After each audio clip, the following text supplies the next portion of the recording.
Good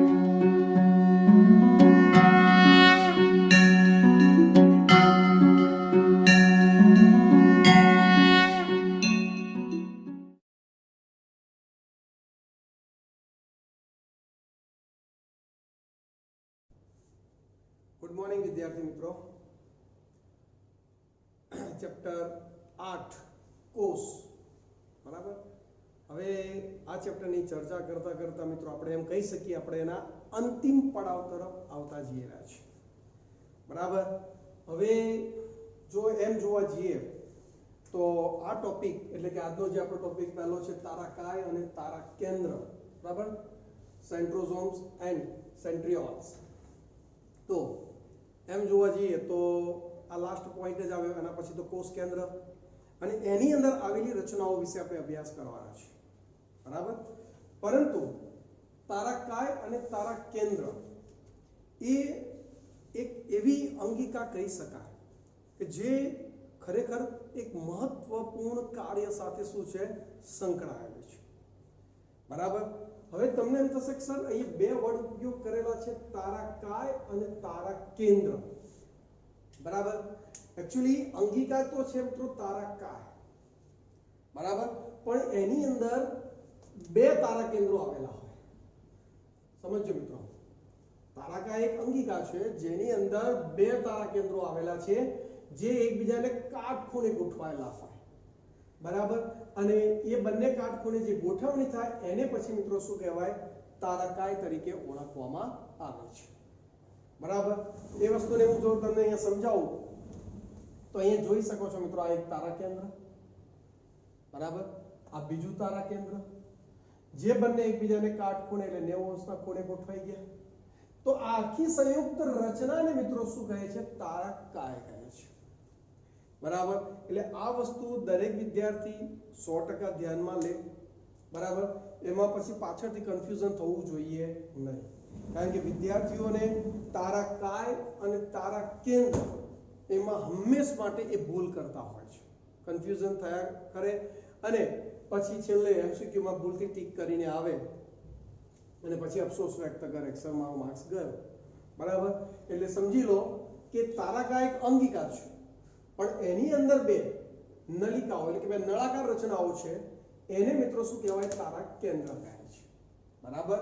એટલે જો શું કહે છે કે ભાઈ તારાકાય એ એક એવી અંગિકા છે જે બે નળાકાર રચનાઓ ધરાવે છે જેને તારા કેન્દ્ર કહે છે બરાબર। અને તારા કેન્દ્રની આસપાસ આવેલા જીવરસને મિત્રો શું કહેવાય તારા વર્તુળ કહે છે। હવે આ તારા વર્તુળને સમજવું છે મિત્રો તો આપણે પહેલા સંપૂર્ણપણે એક ડાયાગ્રામ દ્વારા કોનો અભ્યાસ કરી લઈએ મિત્રો તારા કેન્દ્રનો અભ્યાસ કરી લઈએ બરાબર। હવે અહીંયા તમે જુઓ મિત્રો, બે તારા કેન્દ્રો છે જે એકબીજાને કાટખૂણે ગોઠવાયેલા છે। તો આ એક તારા કેન્દ્રનો મેં અનુપ્રસ્થ છેદ લીધો, મતલબ આડછેદ બરાબર, ધારો કે મારી આંગળી છે તેનો આડછેદ લઈએ બરાબર। તો એ સ્વરૂપે આખી આ ગોઠવણી થતી જોવા મળે અંદરના ભાગે, એક નળાકારની અંદરની રચના બરાબર। હવે તમે જોઈ શકો છો કે આ એક તારા કેન્દ્રની રચના થઈ ગઈ, આંતરિક રચના થઈ ગઈ બરાબર, જેમાં તમે જોઈ શકો છો કે ફરતી કોઈ પટલમાં આવરણ નથી। એટલે આપણે પહેલા પણ ચર્ચા કરી ગયા છે તારાકાય તારા કેન્દ્ર પટલ વિહીન અંગિકા છે બરાબર, અને જે ફક્ત ને ફક્ત પ્રાણી કોષમાં જોવા મળે છે। કયા કોષમાં જોવા મળે મિત્રો? પ્રાણી કોષમાં જેની હાજરી જોવા મળે છે બરાબર। ઓકે, હવે એને સમજીએ કે એની આંતરિક રચના કેવી રીતે થયેલી જોવા મળે છે બરાબર। તો એની આંતરિક રચનામાં એવું છે કે એના સેન્ટરમાં એક પ્રોટીનનો બનેલો મધ્યસ્થી દંડ છે બરાબર, મધ્યસ્થી દંડ કે મધ્ય દંડ તરીકે એને ઓળખવામાં આવે છે, પણ એ સૂક્ષ્મ નલિકા નથી મિત્રો, સમજો એ સૂક્ષ્મ નલિકા નથી।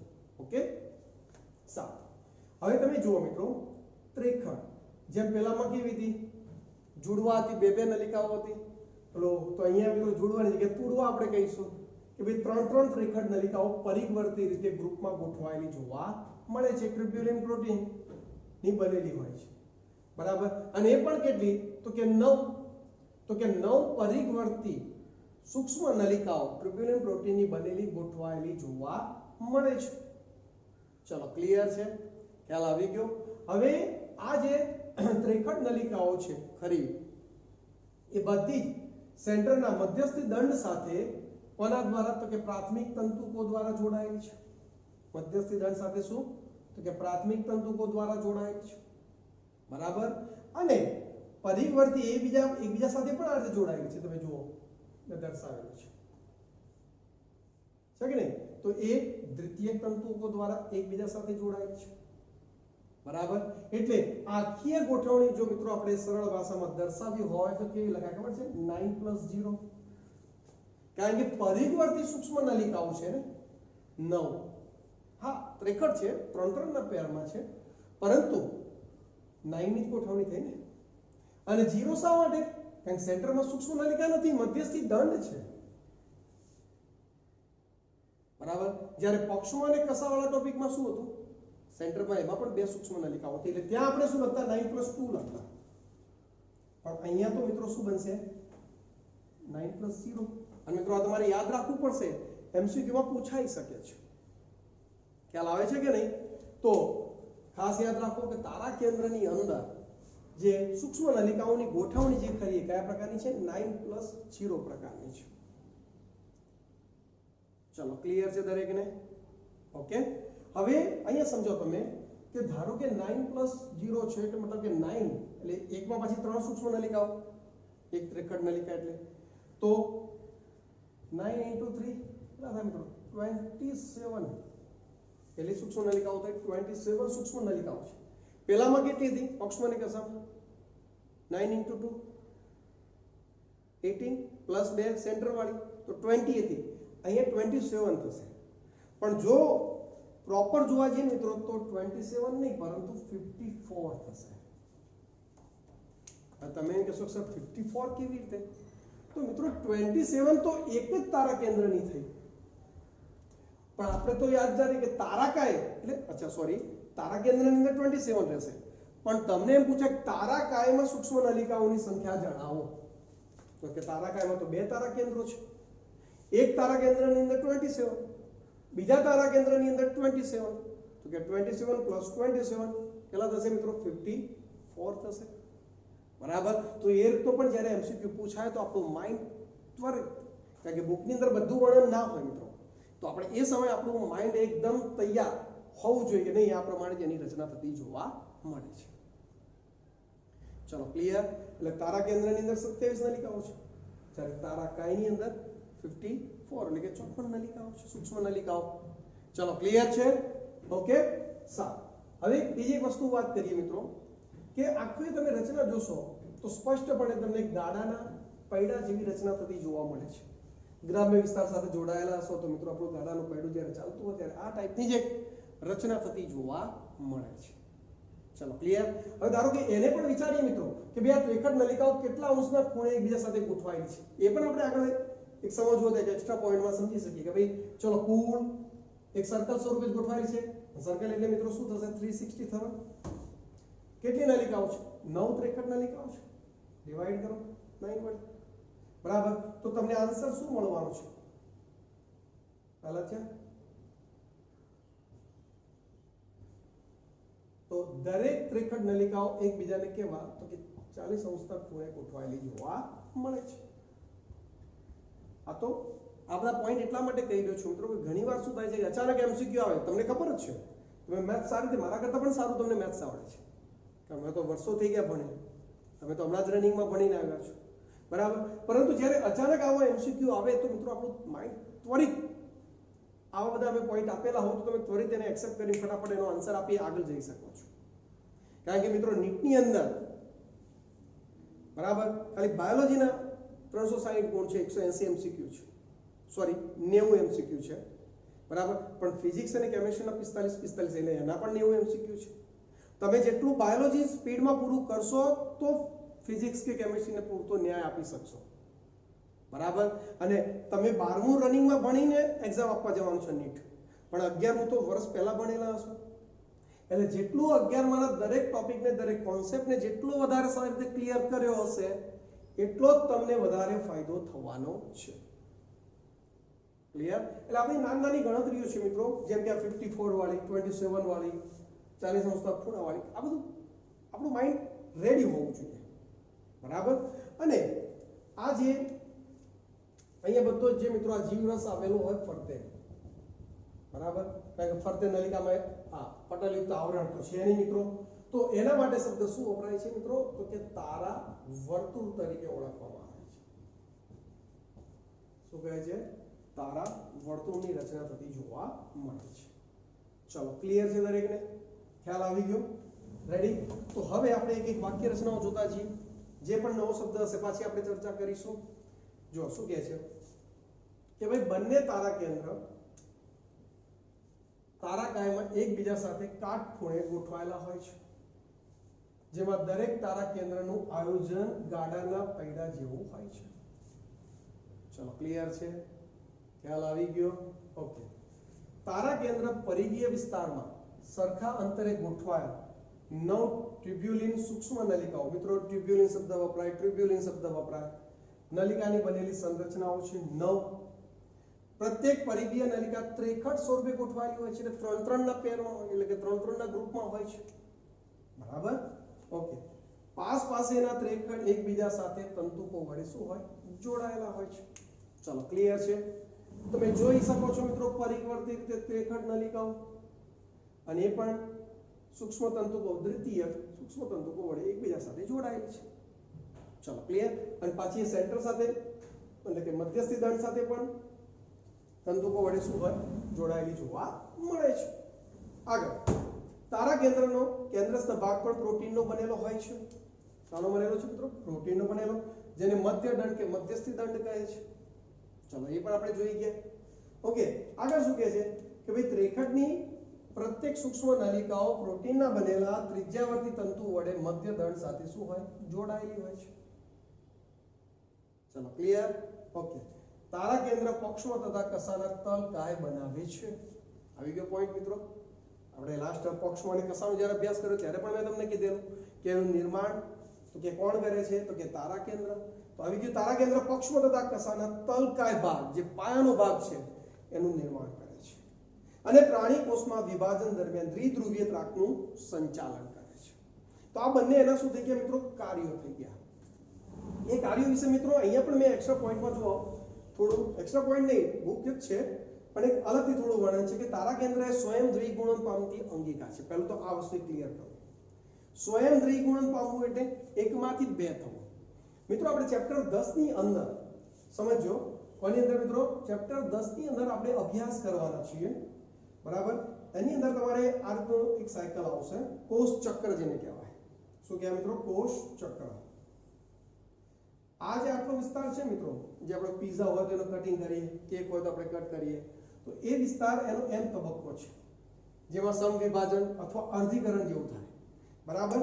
અને બાકીનો સમય કોષ આ અંતરાવસ્થામાંથી પસાર થાય. આ આખી અંતરાવસ્થા કહેવાય, અને આખા સર્કલને કોષ ચક્ર કહેવાય, બરાબર? ચેપ્ટર 10 ની અંદર મિત્રો સેકન્ડ પેજ ઉપર, એટલે કે ચેપ્ટર 10 નું હેડિંગ છે, તો સામેના પેજ ઉપર આ ડાયાગ્રામ તમને જોવા મળશે, તમે જોજો, બરાબર? અને આ આખી અંતરાવસ્થા જે ખરી, આ ત્રણેય તબક્કા અંતરાવસ્થાના છે, જેમાં લખાય છે G1, S અને G2. સમજો મિત્રો, G1, S અને G2. તો આ જે S તબક્કો છે મિત્રો, કયો તબક્કો? S તબક્કો. ત્યાં આપણા આ તારા કેન્દ્ર સ્વયં જનન પામે, એટલે એકમાંથી બે બનતા હોય છે, એટલે એનું દ્વિગુણન થાય, એ અહીંયા થાય. ખ્યાલ આવે છે કે નહીં? અને પછી શું કે આ તારા કેન્દ્ર પ્રાણી કોષમાં કોષ વિભાજન દરમિયાન દ્વિધ્રુવીય ત્રાકનું સર્જન અને રંગસૂત્રોનું અલગીકરણ બનાવવામાં મહત્વનો ભાગ ભજવે છે. રંગસૂત્રોનું શું કરવા મિત્રો? અલગીકરણ. હવે એ ઘટના હું તમને સમજાવું. એક્ચ્યુઅલી એ ઘટના કેવી રીતની છે એને આપણે સમજીએ, બરાબર? તો એની અંદર છે શું મિત્રો કે ભાઈ ધારો કે આ આપણો કોષ છે, સમજી લો, બરાબર? તો આ બે તારા કેન્દ્રો સામસામે આ રીતે ગોઠવાઈ ગયા, બરાબર? અને આપણા રંગસૂત્રો આ ભાજન તલ કહેવાય, વિષુવવૃત્તીય તલ, તે આ રીતે ગોઠવાયા, બરાબર?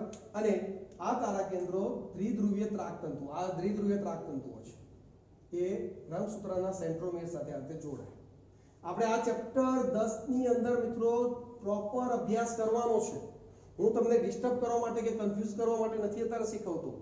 ફક્ત આખો દિવસ બોલું છું કે ભાઈ આ તારા કેન્દ્રો દ્વિધ્રુવીય ત્રાકતંતુઓ, રંગસૂત્રોની વહેંચણી, કોષ વિભાજનની ક્રિયામાં મહત્વનો ભાગ તો એ આ રીતે છે. એટલે આ ત્રાકતંતુઓ દ્વારા રંગસૂત્રોને પોતપોતાની તરફ ખેંચે એટલે અડધા અડધા રીતે વહેંચાઈ જાય. એક સૂત્ર આ બાજુ, બીજું આ બાજુ એક. એટલે એ કોષ વિભાજનનો મહત્વનો તબક્કો છે. ખ્યાલ આવી ગયો? તો અહીંયા આપણો જે મુદ્દો હતો ને કે ભાઈ તારા કેન્દ્ર એ પ્રાણી કોષમાં કોષ વિભાજન દરમિયાન દ્વિધ્રુવીય ત્રાકનું શું કરે? સર્જન કરે. આવી ગયા દ્વિધ્રુવીય ત્રાકતંતુઓ. અને રંગસૂત્રોનું અલગીકરણ, બરાબર, એ બંનેમાં મહત્વની અંગિકા છે. બરાબર? તો દ્વિધ્રુવીય ત્રાકતંતુનું નિર્માણ કરવું અને રંગસૂત્રોની સરખા ભાગમાં શું કરવી? વહેંચણી કરવી. મિત્રો પહેલાથી ચર્ચા કરી, આપણે એક કોષથી શરૂઆત કરેલી, એક ફલિતાંડથી. શુક્રકોષ અંડકોષનું ફલન થયું, ફલિતાંડ બન્યું. અને એકમાંથી આજે આપણી અંદર 100 ટ્રિલિયન કોષો છે, પણ આપણા 100 ટ્રિલિયન કોષોમાં દરેકના કોષ કેન્દ્રમાં એક સરખા 23 જોડ રંગસૂત્રો છે. ચાલો આપણો હેર બલ્બ લઈ લો. અહીંયા ડીએનએ ના હોય વાળુકમાં, ઉપરના ભાગમાં એનો પાયાનો ભાગ હોય ને, ખેંચવો પડે, નીચે બલ્બ જેવો હોય. તો એની અંદર લઈ લો, અથવા તો શરીરના કોઈ પણ કોષને લઈ લો, એના કોષ કેન્દ્રમાં 23 જોડ રંગસૂત્રો છે. તો એનું કારણ છે કોષ વિભાજનમાં જનીન દ્રવ્યની સરખા ભાગમાં વહેંચણી થવી. બરાબર? તો એ કોના? તો કે તારા કેન્દ્રની આભારી છે. ચલો ક્લિયર? કારણ કે દ્વિધ્રુવીય ત્રાકતંતુઓનું શું કરે? નિર્માણ કરે છે. ચલો ક્લિયર? ઓકે. પક્ષમો અને કસાના તલસ્થ કાયની રચનામાં પણ મહત્વનો ભાગ ભજવે છે. એ તો આપણી બુકમાં ઉલ્લેખ છે. બરાબર? તો આ બે કાર્યો ખાસ. અને તારા કેન્દ્ર ક્યાં સ્વયંજનન પામે? તો કે આંતરાવસ્થાના એસ તબક્કામાં જે આપણે આગળ ભણવાના છીએ એ વખતે તમને યાદ કરાવીશ કે જો આપણે આ ટાઈપના પોઈન્ટની એક ચર્ચા કરી હતી. ચલો ક્લિયર છે? રેડી? તો મિત્રો આ આપણી આજની અને મુખ્ય અંગિકા એટલે શું? તારાકાય અને તારા કેન્દ્ર. બરાબર? તો આ થઈ ગયો મિત્રો આપણો પહેલો પોઈન્ટ, તારાકાય અને તારા કેન્દ્ર. ચલો ક્લિયર છે? હવે આગળ વાત કરીએ મિત્રો. ઓકે. તો એની અંદર બીજી એક અંગિકા જે આપણને એનસીઈઆરટીમાં સ્પષ્ટતા સાથે ઉલ્લેખ નથી કરેલી. બરાબર? પણ જ્યારે આપણે વનસ્પતિ કોષ, પ્રાણી કોષની જ્યારે ડાયાગ્રામ દોરેલા, બરાબર, ત્યારે આ આપણે અંગિકાનો ઉલ્લેખ કરતા હતા. પેરોક્સિઝોમ ઇવન અંતઃપટલ તંત્રનો ભાગ નથી એ વખતે પણ આપણે આ અંગિકાનો ઉલ્લેખ કરેલો હતો. બરાબર? પરંતુ એનસીઈઆરટીએ એનું વર્ણન આમાં આપ્યું નથી. તો આપણે એની થોડી ચર્ચા કરી લઈએ. બરાબર? હવે મિત્રો આ પણ પેરોક્સિઝોમ એક નાની સૂક્ષ્મ આવી ગોળાકાર અંગિકાઓ જ છે, એટલે લાઇસોઝોમ માફક છે. બરાબર? તો કે પ્રાણી કોષમાં શું કરે? તો કે પેરોક્સિઝોમ હાઇડ્રોજન પેરોક્સાઇડ H2O2 ના ચયાપચય સાથે સંકળાયેલી છે. એટલે H2O2 ના વિઘટનના કાર્ય સાથે સંકળાયેલી છે. કેટાલિઝ એટલે ઉત્સેચકીય પ્રક્રિયાઓ, કારણ કે આ બધી અંગિકા ઉત્સેચકોથી ભરપૂર હોય છે. તો H2O2 વિઘટન પ્રેરી પાણી અને ઓક્સિજનને શું કરે? છૂટા કરે છે. એટલે કે પાણી અને ઓક્સિજનમાં એનું વિયોજન પ્રેરે છે. બરાબર? અને યસ, આપણા શરીરમાં રહેલા વિષારી દ્રવ્યોને પણ શું કરે? એટલે આપણા કોષોની અંદર રહેલા વિષારી દ્રવ્યોને પણ શું કરે? દૂર કરવાના કાર્ય સાથે શું છે? સંકળાયેલ છે. બરાબર? તો એ પ્રાણીઓની અંદર પેરોક્સિઝોમનું કાર્ય થઈ ગયું. બરાબર? તો કે વનસ્પતિઓની અંદર, તો કે વનસ્પતિઓમાં ખાસ મિત્રો ધ્યાન આપજો, હરિતકણોત્તક પેશીના કોષોમાં આપણે હરિતકણનો ટોપિક આગળના એક લેક્ચરની અંદર આપણે અભ્યાસ કરી ગયા મિત્રો. તો હરિતકણ જે ક્યાં આવેલા છે? તો કે મધ્ય પર્ણપેશી હતું. યાદ આવે છે મિત્રો? મધ્ય પર્ણપેશીના કોષ. તો મધ્ય પર્ણપેશીના કોષ એ જ હરિતકણોત્તક પેશી કહેવાય. યાદ છે? પેલું મેં આ રીતે અધિસ્તર, બરાબર, નીચે અધોસ્તર, એટલે આ ઉપરી અધિસ્તર, આ નીચેનું અધ અધિસ્તર, અને એની અંદર આ રીતે લંબોતક, શિથિલોતક કોષો દોરેલા. યાદ છે કે નહીં? તો આ જ મિત્રો આ મધ્ય પર્ણપેશી, એને બીજું નામ હરિતકણ ધરાવે છે, એટલે એને હરિતકણોત્તક પેશી પણ કહે છે. બરાબર? તો હરિતકણોત્તક પેશીના કોષોમાં શું આવેલી છે? પેરોક્સિઝોમ જોવા મળે છે. એટલે અહીંયા પેરોક્સિઝોમની શું જોવા મળે? હાજરી જોવા મળે છે. અને પ્રકાશ શ્વસન સાથે સંકળાયેલી ઘટના છે. મિત્રો આ પ્રકાશ શ્વસન એ આપણે ચેપ્ટર નંબર 13 ની અંદર વધારે સારી રીતે ડીપમાં આપણે એનો અભ્યાસ કરવાના છે, બરાબર. સાદી ભાષામાં પ્રકાશ શોષણ એટલે પ્રકાશની હાજરીમાં શોષણનું કાર્ય, એટલે પ્રકાશ શોષણ. એકચ્યુઅલી પ્રકાશની હાજરીમાં વનસ્પતિ પ્રકાશ સંશ્લેષણ કરે છે, એટલે CO2 નું સ્થાપન કરે છે, બરાબર. પણ ઘણીવાર એને CO2 ની ગેરહાજરીમાં O2 નું સ્થાપન કરવું પડે, એટલે એનું નામ પડી ગયું પ્રકાશ શ્વસન. અને એ વખતે મિત્રો આ પેરોક્સિઝોમ અંગિકા જે બહુ મહત્વનો એટલે કે અગત્યનો ભાગ ભજવે છે, કે જેના થકી આપણા આ વનસ્પતિ પેશી કોષોને એક પ્રકારનું રક્ષણ પૂરું પાડે છે, ફાયદાકારક પણ સાબિત થાય છે. એકચ્યુઅલી પ્રકાશ શોષણ એમ જોવા જઈએ તો વનસ્પતિ માટે થોડી નુકસાનકારક ઘટના છે, કારણ કે ઓછા CO2 નું સ્થાપન થાય એટલે ઓછો સ્ટાર્ચ બને, બરાબર.